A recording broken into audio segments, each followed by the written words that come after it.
Hi friends, তোমাদের সাথে আড্ডা দিতে আবার আমি চলে এলাম। কিছু মুহূর্ত তোমাদের সাথে আমি শেয়ার করি। তোমরা প্রথমেই বলো কেমন আছো। আমরা মোটামুটি আছি, এই গরমে আর থাকতে পারছি না, এতই গরম পড়েছে এবছর। আমার বোন এসেছিল আমার বাড়িতে বেড়াতে, ভাবলাম চলো একটু সন্ধ্যের সময় ঘুরে আসি।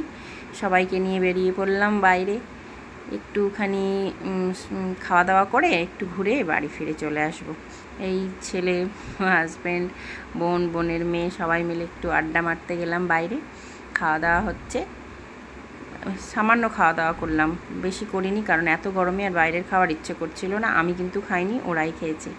বাড়ি এসে কি করব হালকা একটু খাবার বানিয়ে নিলাম, ভাত, টক ডাল, কচু ভাজা আর একটু আলু পটল পোস্তর সবজি। আর আমার দই আগের দিনের আছে, সেটা রাত্রিবেলায় সবাই খেয়ে নেবে।